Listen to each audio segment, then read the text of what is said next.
you prefer based on seeing what you don't prefer. So just because you can see something happening doesn't mean it affects you unless you choose to be affected by it. Okay, I understand that. I have a question about kind of switching gears here about meditation Permission slip, yes. and using frequencies, which are actually like binaural beats, sometimes people call them, Yes, specific yes. frequencies.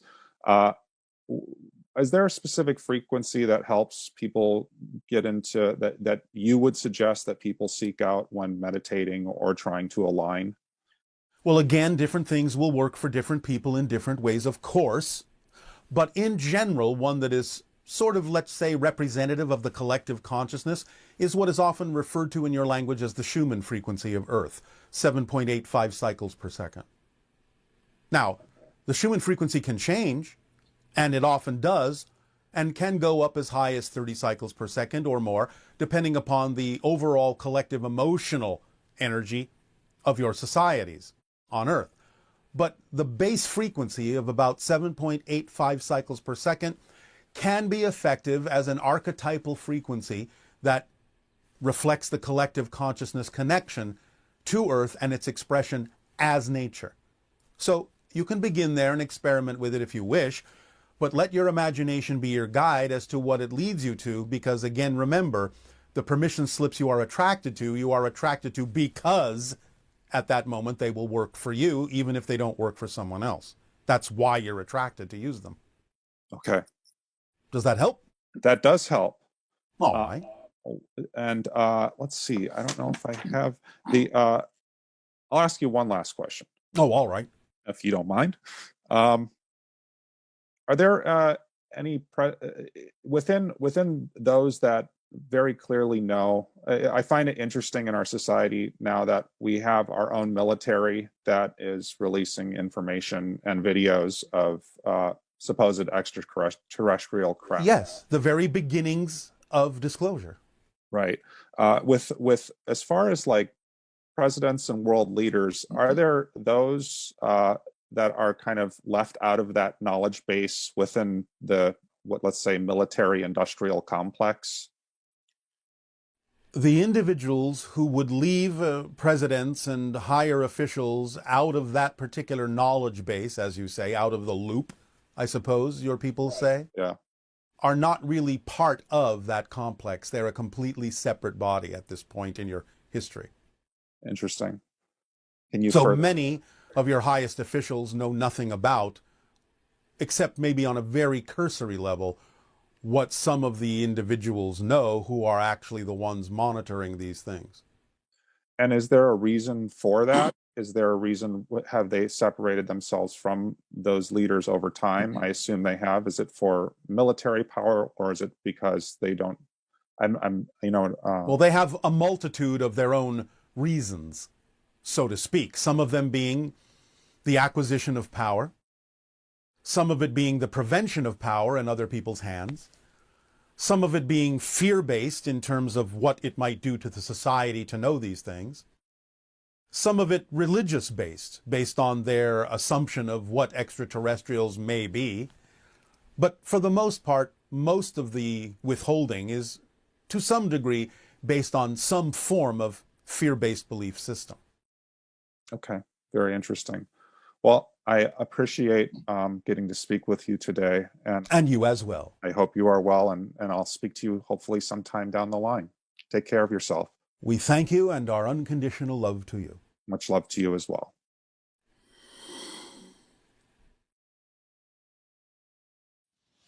Hello, Bashar. Thank you for the co-creation.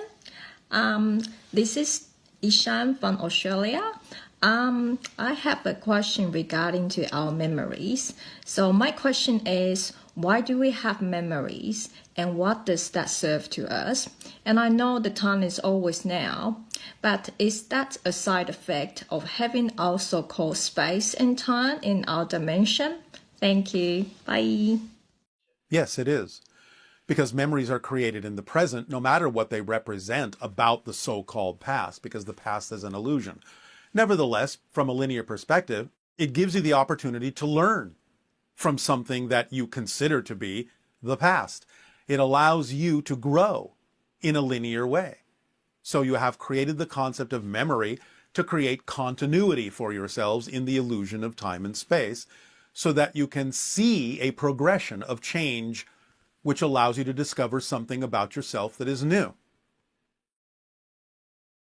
Hello. And to you, good day. Thank you for having me, Bashar.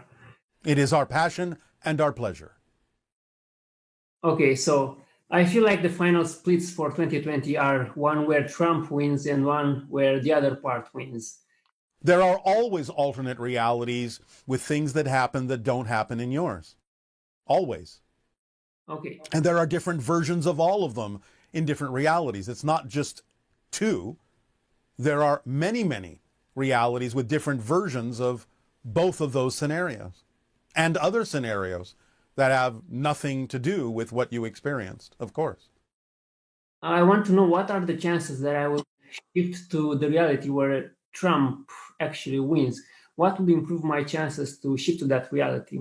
Because right now I would like to quit my job in another city, although I have another stable income at this time. Your communication is breaking up, which is an indication that your vibration is breaking up and is not consistent within yourself. Remember that you can shift wherever you wish to as long as you are in a vibrational state that promotes the shift. Whether that be a negative state or a positive state is up to you. But the idea is you will shift according to whatever vibration you create within yourself based on your belief systems and whether or not those belief systems are fear-based or joy-based. Okay, is my communication okay now? At the moment, it is. Okay, so before the age of 7, I was hybridized by the grace, and that involved some work at the root chakra. Yes, yes. What is happening is that in any apartment building, I cannot properly rest at night because there is a location where multiple people are living in the apartments around me. So why don't you move? Well, so why don't you move? I move.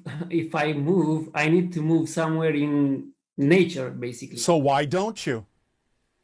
What's stopping you? Well, I need to have some comfort. I mean, it would be expensive. What makes you think you won't? I mean, I actually bought a car and to make it as a camper van. You are breaking up again. It's important for you to understand that this is not just a technological glitch. It's a reflection of your own energy. I know. You're not coherent within yourself because you are creating too many details that you think you have to work to put together instead of allowing the flow of your life to lead you and guide you in an automatic way. You are imposing too many limiting belief systems on yourself about what you think you need in order to experience what it is that you prefer in life. You don't need that many beliefs about it. You don't need to do as much as you think you need to do.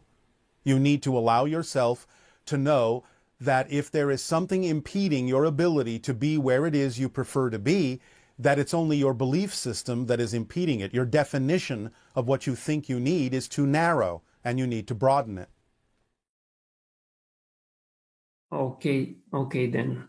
So, what is it you think you need at this moment in your belief system in order to go and move somewhere where you prefer in a way that is comfortable for you? What do you think at this point is lacking that prevents you from being able to do that? The financial means to have the... Aha! So you're only focused on the idea that the only way you can achieve this is through the concept you call money? Well, I will need to have the equipment to provide heat and warm. And what makes you think there aren't other ways to get that? Well, I would be alone in nature, basically. So what? So what makes you think there aren't other ways for you to get that? Well, that's the issue, basically, because actually it's a paradox. I feel like being... All right, we understand. But here's what perhaps will help you understand what we are saying. There are many forms of support, many forms of abundance. Money on your planet may be one symbol, but it's only one symbol. Being given a gift is a symbol of abundance. Having something to trade with someone is a symbol of abundance to get what you need. Synchronicity is a symbol of abundance. Imagination is a symbol of abundance. Communication is a symbol of abundance, because all these things can allow you to experience a flow of receiving the support you need when you need it, in perfect timing, in the form in which you need it, to be able to continue to act on your highest passion. You have to make room for all the forms of abundance to be equally capable of coming into your life. But if you focus only on one as being the only one that's more important, the only one that can get you where you need to be, you're actually closing the doors through all the other ways in which abundance can come to you in these different forms. In many cases, in many circumstances, in many situations, sometimes different forms of abundance have to work together in order to give you the 100% abundance that you need to move forward. So sometimes it might be that a small amount of money will come into your life, but if no more comes in that allows you to do what you need to do, that would be your first clue that some other form of abundance may need to come in to join it. And maybe another form of abundance will come in and join that. And then all together, those different forms, those different expressions of abundance and support will then give you what you need. So maybe in some circumstances, it will be a little bit of money, a little bit of somebody giving you something you need, a little bit of being able to trade with somebody for something that you need, or your imagination will open up and go, oh, there's a different way I can do this. And so by doing it a different way, I may not need what I think I need right now, or I'll get it along another path that I haven't imagined before. You have to be open to all these forms of abundance to truly be supported in your passion in life. And then you will see that as it flows, it will flow you exactly in the correct direction, and you'll wind up exactly where you need to be, when you need to be there. That supports you in the best possible way to allow you to continue to act on your excitement.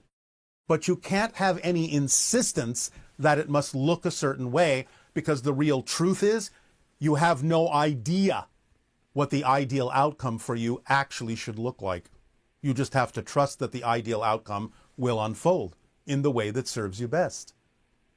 Is this making some sense? Yes. Is this helping? Very much. All right. So practice relaxing your insistence on focusing on only one definition of abundance and support, and you will start allowing yourself to perceive through synchronicity other forms of abundance magically coming in. And then you will see your path more clearly. Okay, so you said you cannot shift to a vastly different reality. I didn't say that.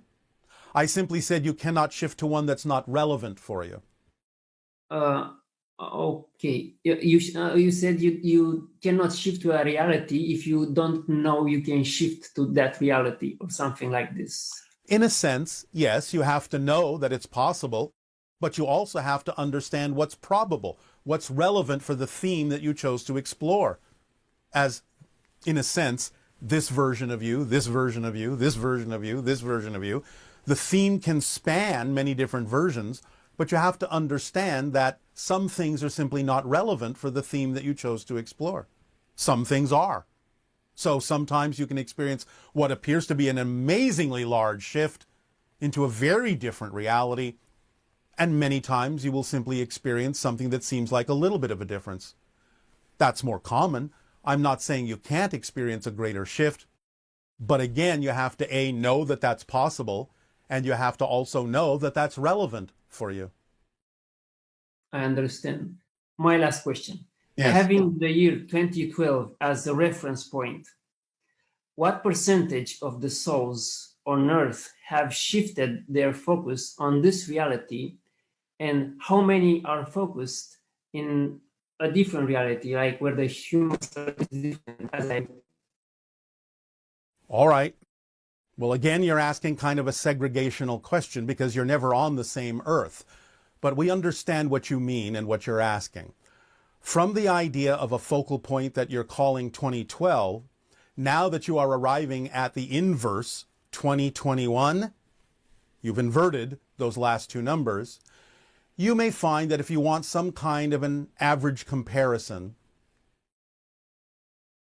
we perceive that many people have allowed themselves to shift somewhere around 12 to 15, maybe some as high as 20%. Okay. Okay then. Does that answer your question? Yes. Thank All you right. very much. We thank you. Our unconditional love and support to you. Good day. Good day.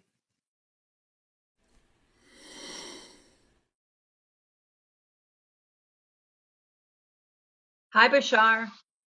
What is the definition of a conspiracy theory? Generally speaking,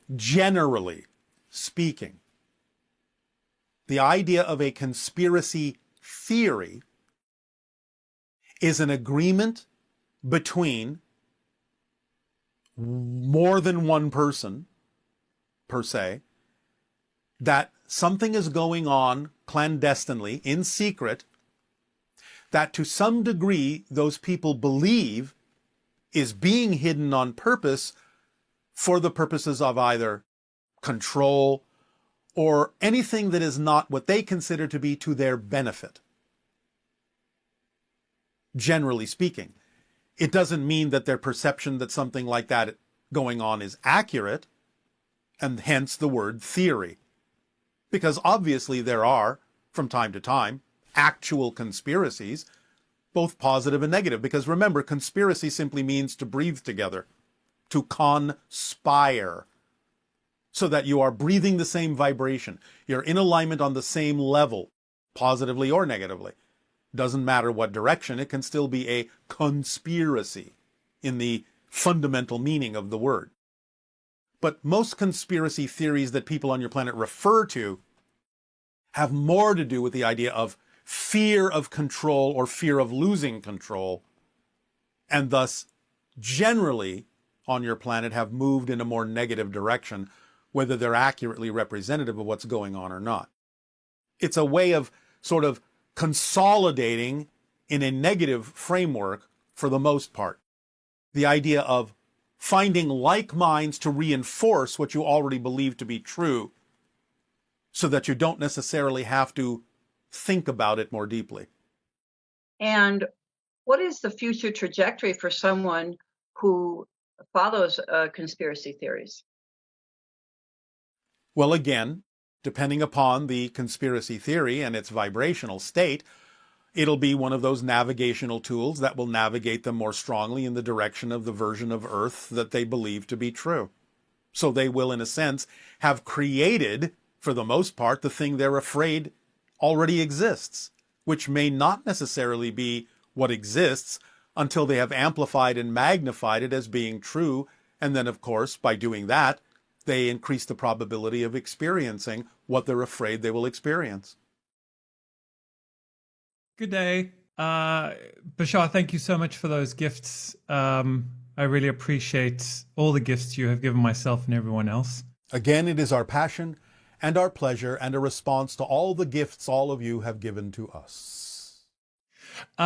So speaking of the three simple acts, I love this idea of this trinity of us as humanity, of the earth as well as the stars.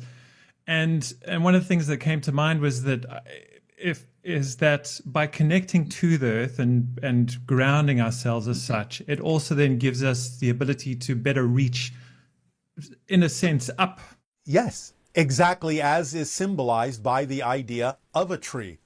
The deeper the roots, the higher the tree can grow and the higher the branches can reach. Thank you. I love that reflection. And then the other thing, which is maybe just a silly question, but I've been exploring this idea of the mycelial network. Yes. And I live in an... Was that a pun? I don't know. I don't remember. A silly question exploring the mycelial network. Then that is exactly what it is. All right. We thought it might be.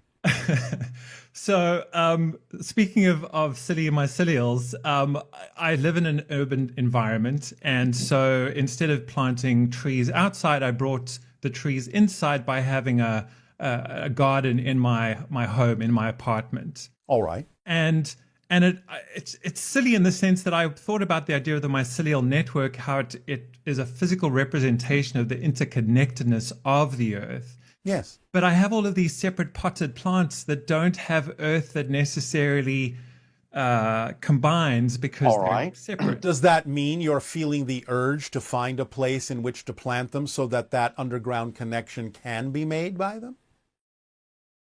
Yes and no. Yes, because I would love to be able to do that, and no, because I like having these plants in my environment, in my home. Well, you can have as many plants in your environment as you wish, but why not make them pass-through plants? In other words, you nurture them up to a certain point and always have plants to nurture in your apartment, but the ones that mature to a certain point, you can then take them to places where you can plant them together and they can grow and connect and carry on the nurturing that you instilled within them while you bring new plants into your domicile and bring them up to maturation until you can plant them somewhere. You can always have the plants in your apartment, but they could be, just a suggestion, more of a pass-through plant. Okay, so plant Like raising a child and sending it out into the world. Yes. Does that sound like something you would enjoy? Yes, because I get to plant a seed and then plant the seed of intention by planting it back outside. So it sounds All great. right, and will that satisfy the idea of your passion of always having plants in the apartment while at the same time also serving the trees themselves to give them a more natural environment? Indeed. All right. And is your imagination then in the future capable of coming up with solutions like this yourself? Yes, Bashar. All right. Wasn't that difficult to reach to that point, was it? No, it wasn't. It wasn't. All right. So that in and of itself is something that can greatly benefit the way in which you interact with nature in the future and the way that you act as nature in the future. Thank you. I've been fortunate enough to have many conversations with you and other extra dimensionals. And every time I feel that, as you have just pointed out, that the conversation is almost redundant because I could have it just as well with myself and my imagination. Of course, because that's the point anyway. Not that we don't enjoy conversations, and that doesn't mean conversations have to end, but certainly the whole idea and the purpose of our conversations with all of you is to allow you to realize you can have these conversations with your own higher mind and receive the answers that you need because you're already in a partnership with your higher mind, with your physical mind. Yes, you. So a question that you have been asked probably millions of times in different ways around the formula. And always for the first time, yes. That I would like to explore with you. By all means. Yeah, so I'd like to speak about inspired action, resistance, and circumstance. And to put that into context, I've chosen to join a project with about 300 other people that will take about 2 years to complete. How exciting. Exactly. And so I chose this because I could see that there were threads of excitement in it. I was curious. I would be able to learn. I would be able to do things that excited me through that process. All right. And? Now, within that, I feel that there's fractals of excitement because it's a big piece of time, if we want to put it that way. There's all right, other if you say so. Would is you that is that a problem? It's not a problem. I think it's about exploring the formula and getting clarity on how I can use the formula to explore that. Yes. And so that's exciting, yes? Yes. All right. So I think so far, so good. What so else? far, so good. So one of the things is this idea of, living in a physical world and taking action. And it's about within that space of action, inspired action as opposed to action out of obligation or expectation, I guess. Yes. Action through responsibility, but not obligation in the negative sense. You are obligated to be responsible to others, but not for others.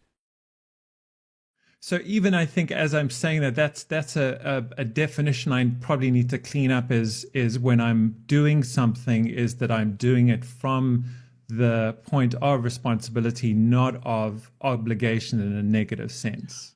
Well, yes, of course. Otherwise, you're creating resistance where none needs to be had. Okay. Speaking of resistance, so I'm going through my day, part of this project, having a lot of fun, and then there's a period of time where I interact with someone else and they are asking for something that I don't think is possible, and so I say no. And by doing that, I feel frustrated. I feel a negative sense of energy. Well, that's just because you're not in touch with the reason why you said no. Maybe you said no for a negative reason, but maybe you said no for a positive reason. Did you give yourself an opportunity to have a discussion with the person to fully explain your response? I think I did, in the sense that I try and be as clear when I describe things as I can as to my intent and my reason for things. All right. Well, can you give us an example of something that you said was not possible? So, as I mentioned, the project will take about 2 years. And so there are many things that need to be done in that time. And one of the things that was asked for with the people we have and the time we have, I believe, is unlikely to happen or be done in that amount of time.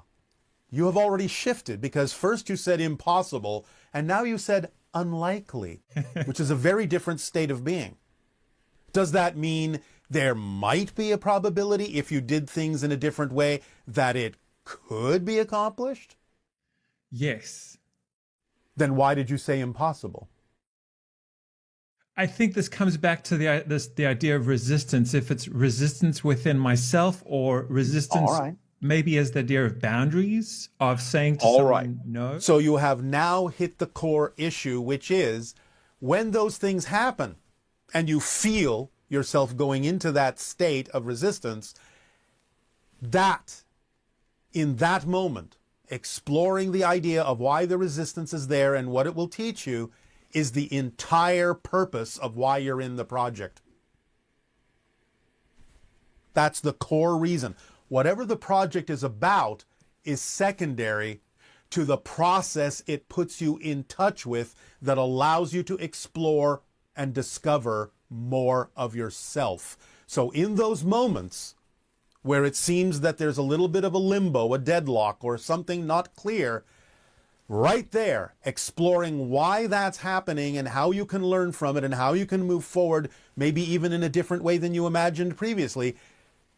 Whatever that is, whatever that solution is, whatever that path is, whatever that answer is, but right there in facing that moment is the entire reason why you attracted yourself to the project, because that's the fundamental reason why the project exists and why you joined it, is to discover more of yourself and to be of service to others to help them discover more of themselves in the interaction you have when those things arise.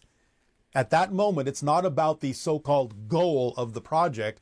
It's about that connection, that awareness, that investigation, that exploration, discovery together about why there is a moment of suspension. And in that will you mine all of the diamonds that you need to find within yourself. Okay, so that, if I'm understanding you correctly, is the circumstance. It's the props, it's the conversations, it's the people. And I'm realizing in that moment that my state of being is not of a positive one. And that's the point of why you joined the project, is to discover those things and let go of the belief systems within you that cause the confusion. And when you do that, you may find, maybe, that what's being proposed might be easily done if necessary. You might still say, well, no, that's really not appropriate at this moment. That's fine. But at least it will be an answer and a realization based on the discovery of a belief system within you that you've let go of that will clarify you as to what the real solution is that will help you move forward together with the others, if you're willing to explore that together. Is there, I would think at first it's about exploring it or at least my state of being on my own, but as well as exploring this with. You can do it however you wish, as long as you take the opportunity to find out why you're experiencing what you're experiencing. Yes, of course. So I think that's the other thing. When I think about these experiences, it recreates. I recreate the negative emotions. It's all right if it's just a momentary thing, because remember, one of the tools in the kit of passion is the reflective mirror that brings to your attention something within your belief system that is out of alignment. So you may feel momentarily out of alignment, but finding those things that are not representative of your excitement is part of your excitement. Just because you may temporarily go into that energy doesn't mean that there's something wrong if you choose to use it to learn something from, by remaining in your excitement about having discovered something that's not your excitement.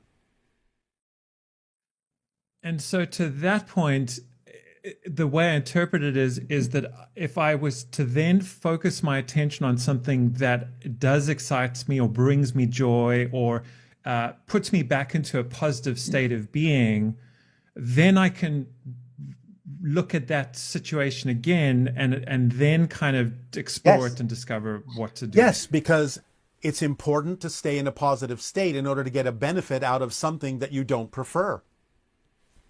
You can neutrally recognize that you don't prefer something, that something is vibrationally not compatible with you.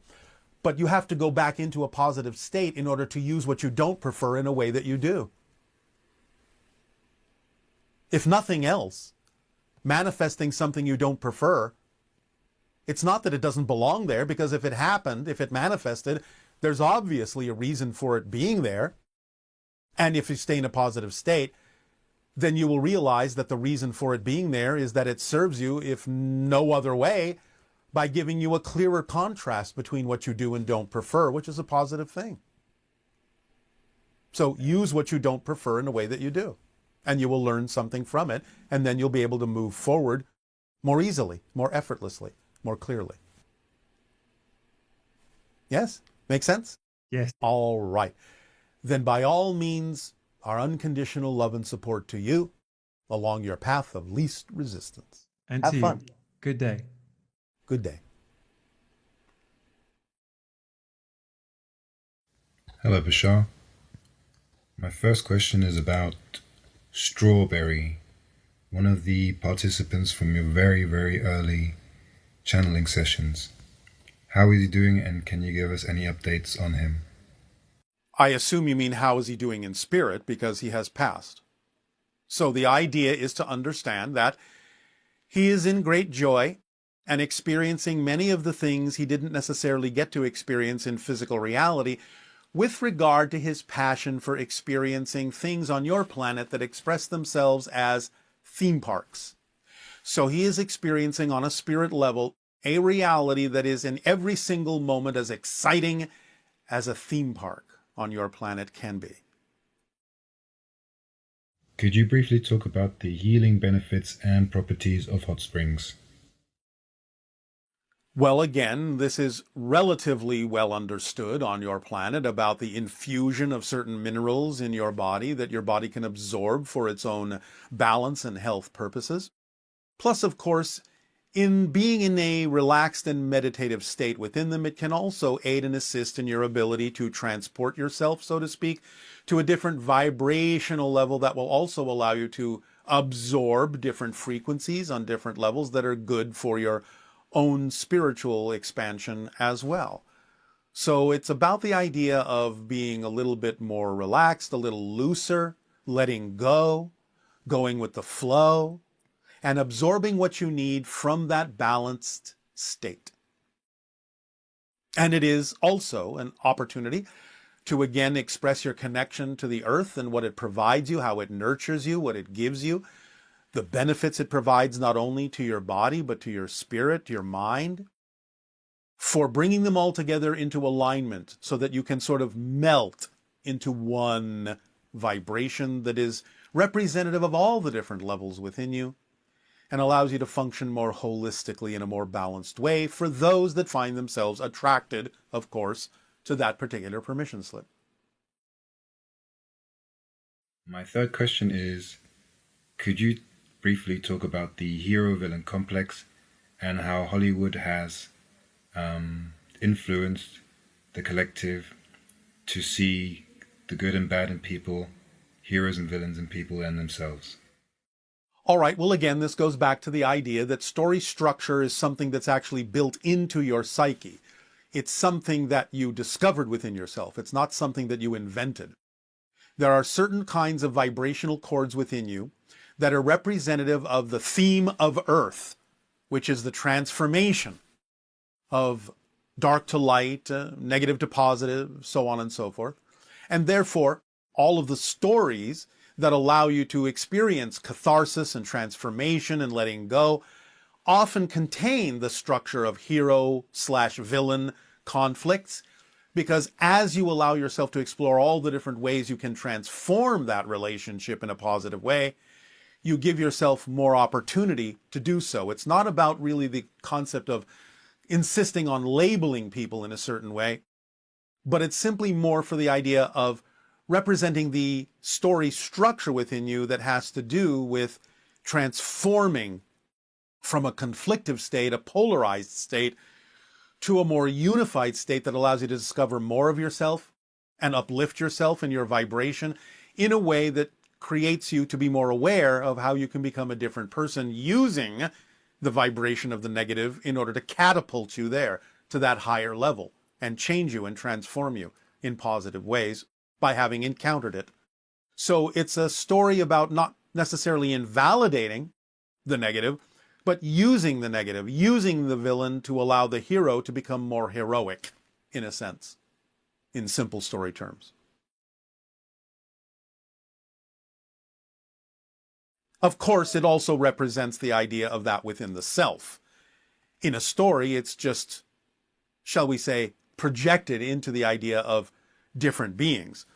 But it's really more representative of that idea of transformation within yourself and the balancing of the negative and positive within. Hi, Bashar. And to you, good day. Good to meet you. I mean, good to see you, actually, not meet you. All right. Well, you're not exactly seeing me either, but we understand. I just wanted you to say hi to Cappuccino. Cappuccino. Hello. Frothy cappuccino. Okay.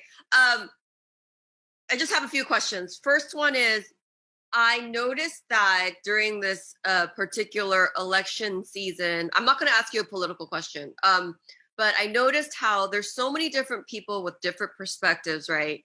Yes. And I have friends who are, into the conspiracy theories, and then I have friends who are not. And as I was attempting to navigate what is real, what is true, I noticed that I had a little bit of trouble.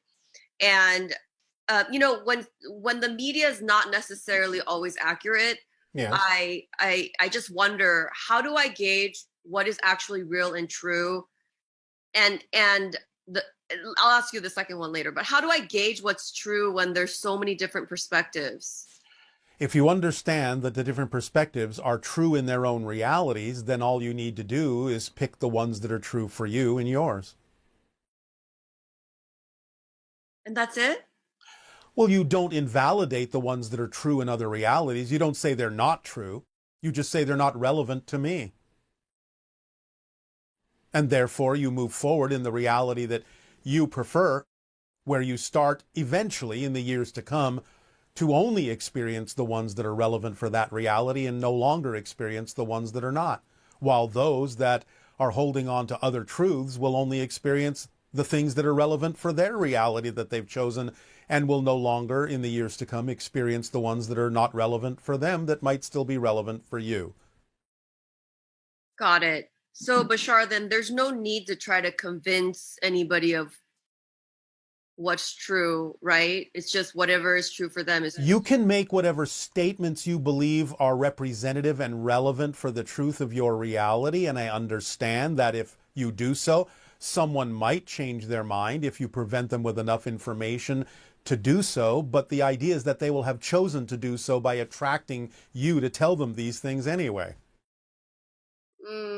Or they will have chosen to attract you to refute everything you say in order to use that as a device to reinforce the truth that they believe in. But it's all relative. It's all relative. And as I'm having discussions with people, it's just to be open and curious in why they believe what they believe, right? Yeah. It is simply a matter of perhaps approaching it as, consider this. Have you considered this? Can we explore this idea? Let's look at it from this angle. Because again, that's the point. The point is not to convince anybody of anything, because you can't. You can only share information that gives them an option to decide to align with what's relevant for you. Or again, sometimes people may attract people into their reality to refute everything they say in order to reinforce what they prefer to believe in all along anyway. So you have to look at the reasons for why the interactions are going on, what someone is choosing to get out of it or refusing to get out of it for their own purposes, for their own reasons. But it's really just a matter of exploring the ideas of why that's important to them. And again, as we said earlier in this transmission, you will often find, not always, but often find, that the things that seem to be polar opposite points of view are just surface features for something deeper that you may actually agree on if you find your way in your conversation to the core of why they feel the way they do or believe the way they do. And you might find something common down there that you can both understand as the reason for why you might have the polar surface features, because of the beliefs inherent in each person in terms of their interpretation of what they think they need to do to get the thing at its core that they actually most prefer. That you can explore different ways to achieve that can erase all the polarization. You can still maintain the unique differences and validate them, but you can let go of the polarization in an extreme form if you both come to an understanding of what is the reason why each of you is holding on to the beliefs that you're holding on to so strongly. What are you afraid of in letting them go to explore something deeper that might actually serve both of you equally? That's great. Yes. But there's no such thing as like, this is reality and this is not, right? It's all relative to what your perspective is. In a sense, there is a distinct reality, but the distinct reality is what we have defined as the 5 laws.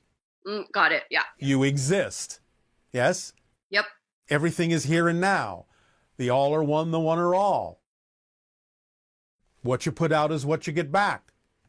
Everything changes but the laws. That's the stable description of existence itself.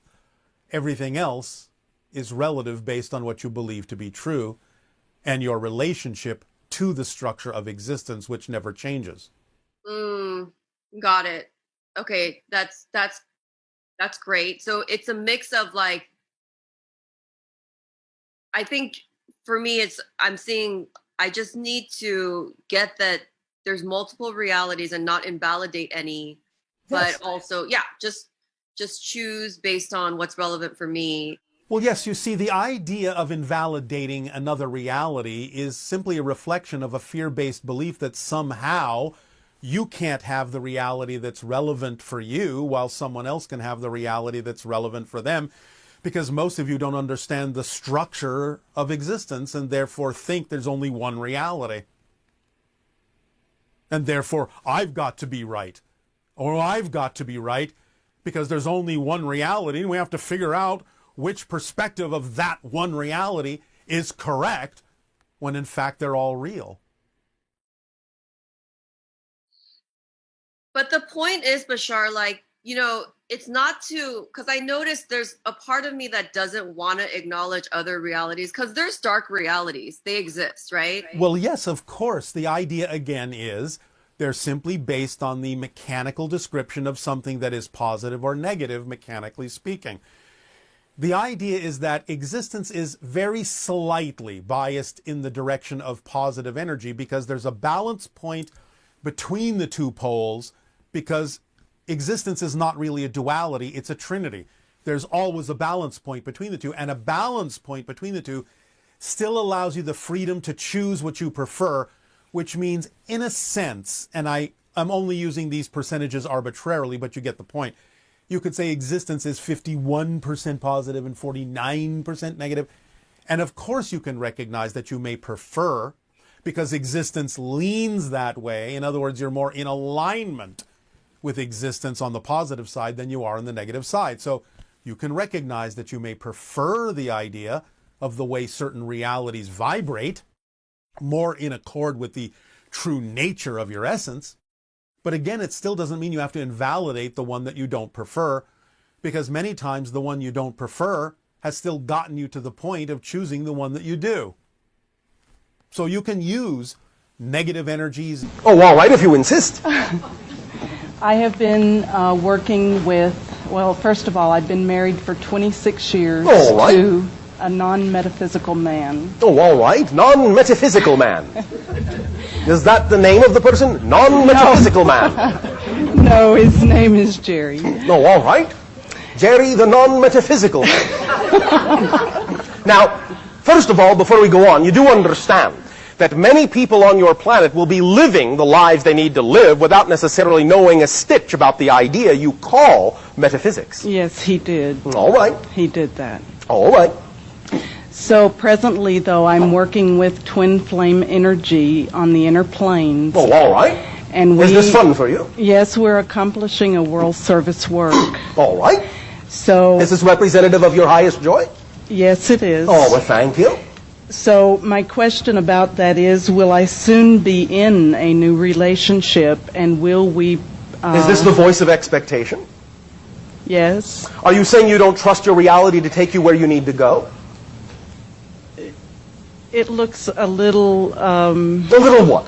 Looks a little what? What picture are you putting on it? Incredible. Meaning what? What is incredible? What are you defining as incredible? Can you be specific? What am I defining? The work... What are you defining as incredible? Beyond words. But the idea, you are asking a question, will I do this? Will this happen? And I asked you back, are you not trusting that your reality will take you where you need to be? What was the answer to that question? I do try. It's difficult. You try? Yes. What's difficult? What is the difficulty you are experiencing? To trust the direction that this appears to be taking. Why is that difficult? Why is it easier for you to trust in another direction? Because I feel unworthy. You feel unworthy. All right. Thank you for your honesty. That's all right. Now, why do you feel unworthy? What are your reasons for feeling unworthy? You must have them, or you wouldn't feel unworthy. This is big. Well, does it fit in the room you are in? Did you get it through the door? Not yet. It hasn't happened yet. All right, this is big. Are you implying that this is a lot to handle? Is that what you mean by this is big? Yes. All right. Well, you can start simply. I'm not necessarily assuming that you will give me every single aspect of it in 25 words or less, as you say. But you can start with something. Why is it that you feel unworthy? What one reason can you give me that allows you to feel unworthy? I'm carrying a spiritual child. You are carrying a spiritual child? Yes. What does that have to do with feeling unworthy? It's the child that makes me feel unworthy. No, that is impossible. Well, only you can make yourself feel unworthy. That's right. So, be more specific. The energy of this child is much higher than mine. So my question is, do I have the ability to bring this into physical reality? Well, let me ask you this question.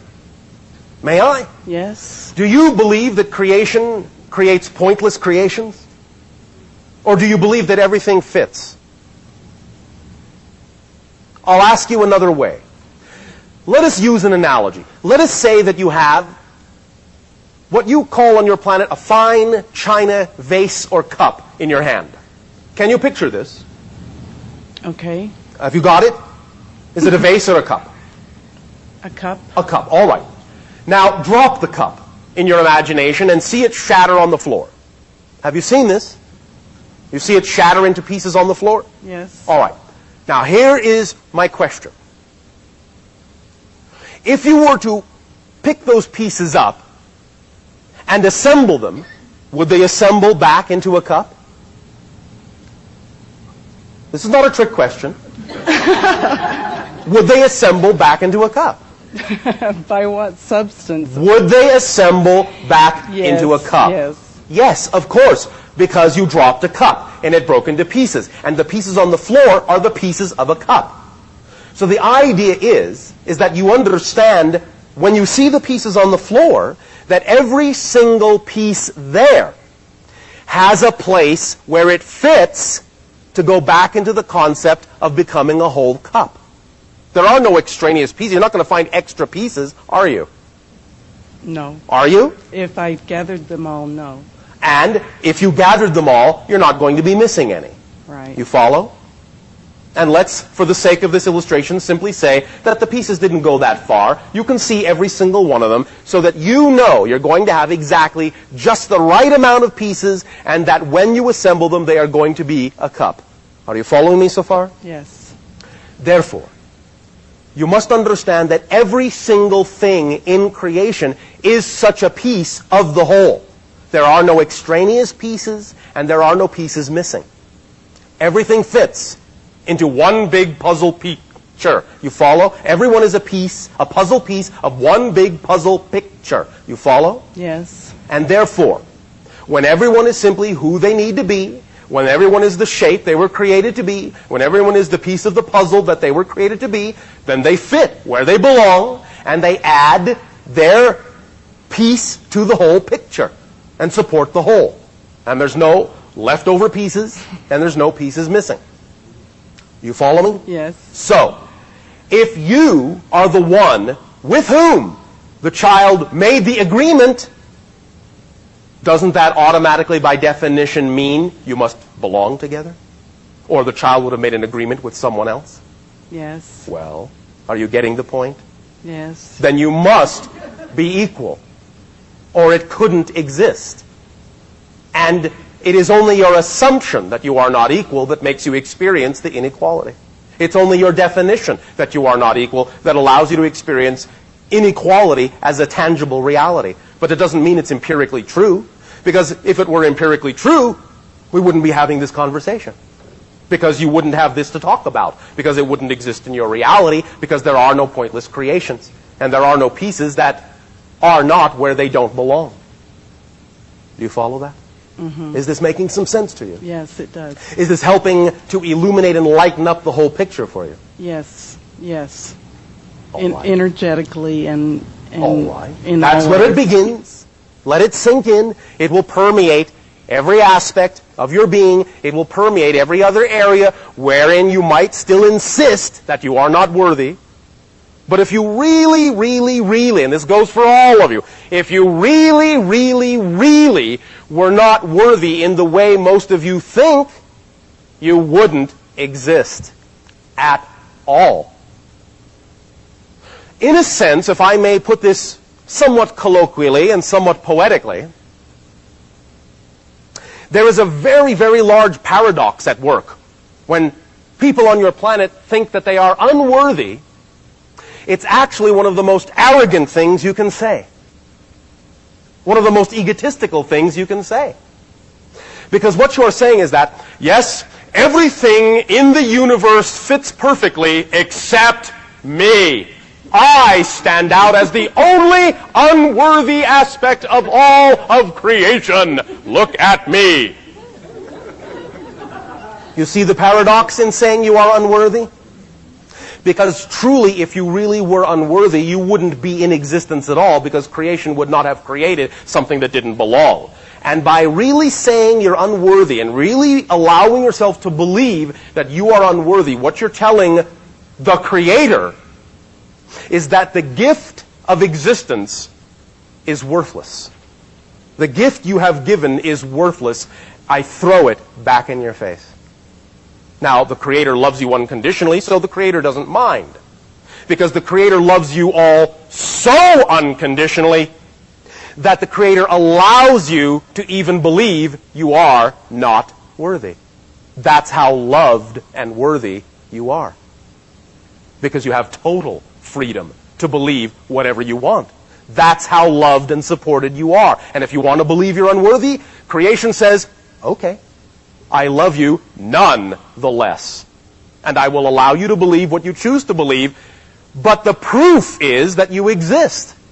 And if you stop and take a moment to really think about it, you will realize that your very existence means you must be worthy, because creation would not have created you were you not. Because you are an aspect of the infinite. Remember the second law? You are an aspect of the one, and you are the one, pretending, in a sense, to be a part of the one. So if you're saying, I'm unworthy, you're saying it's all worthless. I have said that. Yes, I know, and that's all right. Again, it is a valid perspective, but the idea is that you do not necessarily have to think that it's actually an empirical truth as if it were a law of creation. I already told you what the 4 laws were. You didn't hear me say the 5th law is that you are unworthy. So it's not a law, it is only a point of view. You're using the 4 laws to create a point of view and a belief that you're unworthy, but it's not an empirical absolute truth. It's only an experience.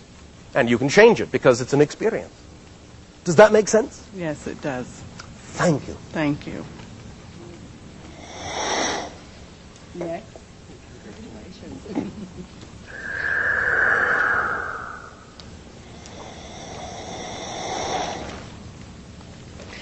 Hello, Bashar. And to you, good day.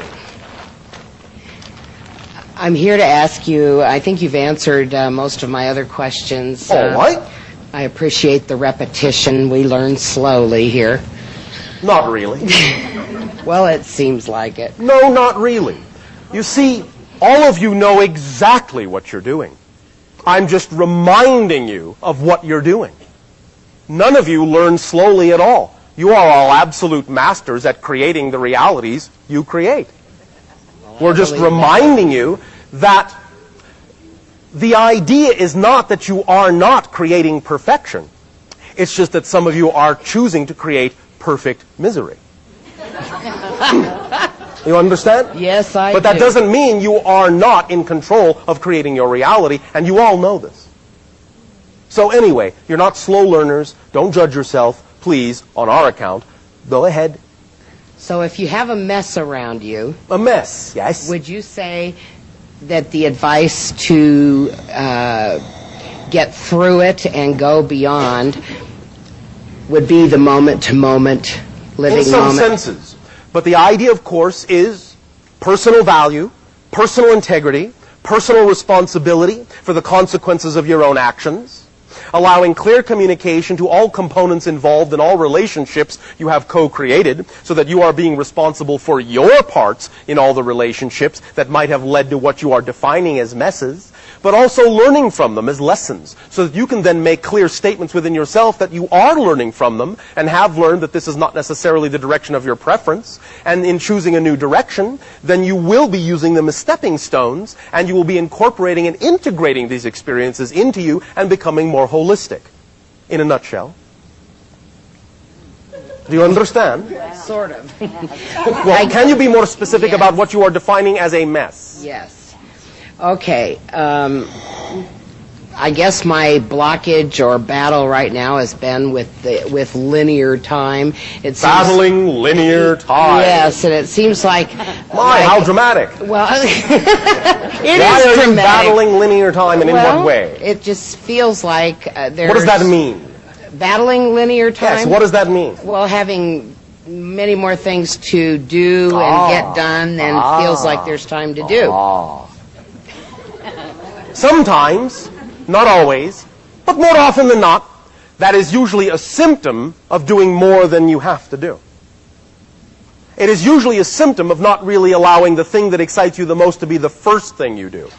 Because the thing that excites you the most, pay attention, is A, the organizing principle, and B, the driving engine that determines C, what other things need to be done. When you act on the thing that excites you the most to the best of your ability first, your day will automatically organize itself in order of all the things that excite you, that you have the ability to do. Whatever it is, in a sense, you don't have time to do when you're done with that day, didn't need doing. I understand that. Because when you operate that way, all the things that are truly important for you to function holistically, and all the circumstances that really need to appear in your life to allow you to do what you really need to get done, will fill and fit perfectly in any given moment or day or time span, and will allow you to experience this in a very effortless and creative, poetic and synchronistic way, rather than feeling you have to scramble to do things that may only be, in a sense, things that your personality structure has been taught it needs to do as an offshoot of who you think you are. Did that make sense? Yes. Does that help you? Yes, it does. I appreciate Now remember, we're not talking about giving up responsibility, but the idea is to claim your relationship to what you're doing and redefine it in a way that simultaneously allows you to choose a new direction and make changes, and simultaneously allows you to communicate to everyone else who might be connected or involved that you are doing so everyone has a chance in their own way to adjust. I'm not saying you have to be responsible for other people's reactions or responses beyond a certain point, but the idea is to simply be a clear communicator that you yourself are changing, and that your awareness can then present to them the changes that are going on within you, so that they can then determine how it is they can then relate to you or not relate to you from that point forward. And that will also help organize the things and relationships and interactions you really do need to have and really don't need to have. Thank you. Does that help? Yes. Thank you. I wish to add one more thing. All of you can absorb this in your own way, but it keys into the last thing that we were just discussing. Regarding the idea of linear time, I understand, and I'm not taking away from it because it is a valid experience, but the idea is that what you all call one moment after another, these are all actually the same one moment. Because there is only one moment in creation. There is only here, there is only now. What you experience as a succession of different moments are all the same one moment from different points of view and different experiences of the same one moment. But the only way you have to experience all of those different points of view of the same moment in linear time is to experience them as if it is one discrete moment after another. But it's all the same moment. Let that sink in whatever way it benefits you. Yes. Good day. Good day, Bashar. Speak up and be bold. May I ask you, could you touch on and help with the fears, like with claustrophobia and these different Touch fears? on the fears, such as claustrophobia and so forth. Now, many of you already understand, of course, that these things are sometimes imprinted upon many of your psyches through certain experiences that some of you may have either in childhood or in what you might call an impressionable moment. But nevertheless, it still all comes down to the idea that it is really an imprintation in the definitional belief system. All fears are a reaction to something you believe to be true. You don't have a feeling about anything if you don't first have a definition or a belief about that thing or that circumstance or that situation. So all fears, no matter how it exhibits itself, first of all, understand it is a reaction to a definition you have bought into. That is the impression that you bought into. It was a belief system or a definition that allows you to experience your reality in this particular emotional way. Now, sometimes, yes, the specific type of fear, such as what you call claustrophobia, can be symbolic of what the definition itself is. And therefore, the type of fear can actually help you get in touch with what the definition might be. For example, again, claustrophobia may be related to the idea of a definition that says that you cannot expand, that you are structured and held fast by limitation itself. That you are, in that sense, suffocating by the limiting beliefs that you have been spoon-fed or forced to buy into unknowingly. And the claustrophobia may be your psyche's way of letting you know you have these beliefs, so that the fear will become so great it will force you to waken to the fact consciously that you have these beliefs unconsciously, so you will find them, change them, and then in so doing transform the fear into joy. Do you follow? Oh yes, that's fear. It. That's it. That's what fear is for. It is there to tell you you have a belief that is out of alignment with who and what you truly are. We have often used the analogy of a piano, the instrument on your planet, to demonstrate this idea. If you're sitting down at a piano and you are playing a song, and all of a sudden you hit a sour key, a flat note, you do not usually run away from the piano screaming in terror and swear you will never play again. Usually you say, this is out of tune. I must tune that particular key. And this is what fear is. It is like a sour key, a flat key, an out-of-tune key.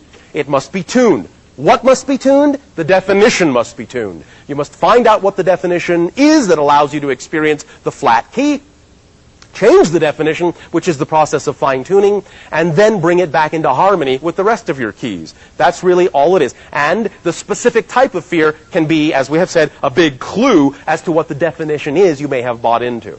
So use your fear to serve you. And the more you understand that that's what fear can be used to do, the more excited and curious you will become about fear when you experience it, and the more quickly you will transform the fear into curiosity, imagination, and inspiration. We're not saying bury your fear. No, you ought to feel it. Invite it. Invite it to be as powerful as it possibly can be. Because when you are dealing with that magnitude of fear, you are dealing with core issues that when you use the fear that is connected to the core issue in this creative way will allow you to transform in very fast, very, very, very, very powerful ways. We call this the rubber band principle. And that simply means is that like a rubber band on your planet, the further back into the dark side you pull the rubber band, then once you do let go, the faster and farther it will snap into the light. So sometimes when you're feeling like you're dealing with great negative energies, that's a sign that you are ready to snap and transform it into great positive energies if you simply use it in that way. Feeling overwhelming negative energies is actually paradoxically a sign of your power to use the light. But because most of you have been taught the definition that feeling all that negativity means you're stuck in it, instead of being given the definition that feeling all that negativity means you're ready to bolt into the light, you often simply feel yourself stuck in the dark. But it's only because of the definition and the approach you use to it, instead of realizing that you can use it in a positive way to propel yourself onto the other side. Make sense? Yes. Does that help you? Yes. Do you feel a little bit lighter? Yes. All right. Does that serve you then? Yes, that helps. And may I ask about what your opinion on mercury toxicity in the teeth is? And our understanding of heavy metal toxicity is that, and in particular the idea of mercury, is that it is generally responsible for anywhere from 20 to 30 to 40 to 50% of reduction in bodily energy. And may I ask what we can do about it when you can't get them redone, and about growing new teeth, please? It is not impossible for you to grow new teeth, but we would always suggest that you take the path of least resistance and simply replace them.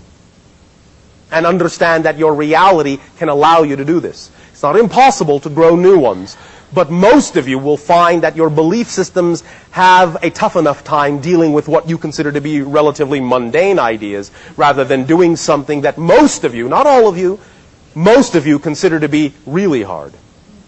But the idea is that you must honor what beliefs you actually have. Follow the path of least resistance. For most of you, the path of least resistance in your beliefs would simply be to know that you can synchronistically attract into your life an individual who would be able to help you replace them. Easily, effortlessly, painlessly. quickly. You follow me? Yes, and may I ask what type of substance? I've talked to a woman scientist that feels that some of this that they do use and the glue that they use isn't good either. Again, most of you already know that when you introduce into your natural body substances that are, in your terms, relatively artificial and unnatural, do you not understand, of course, that more often than not there will usually be a detrimental effect? This is not mysterious. Mm-hmm. It's no more mysterious than that. So this is all about allowing yourself to get back as close as possible to your natural self. That's what it's about. Because many of these things that you have created in your atmosphere and in your environment are, in that sense, weighing you down and are not allowing you to avail yourself of many of these energy tools as strongly as you could. Now, yes, again, belief system can go a long way toward helping transform some of these things, but sometimes many of you try to force yourself to be more spiritual. I should be able to handle this energetically. But when, in all honesty, you actually understand that sometimes it really is representative of a more spiritual honesty by simply following the belief of least resistance and simply allowing yourself to follow a path that may seem relatively mundane or typical, but nevertheless is actually the easiest way to get the job done. You follow me? Yes. Does that help you then? In the meantime, is there... There is no in the meantime. Go and do what you can do as quickly as you can. Period. Thank you. Okay, thank you.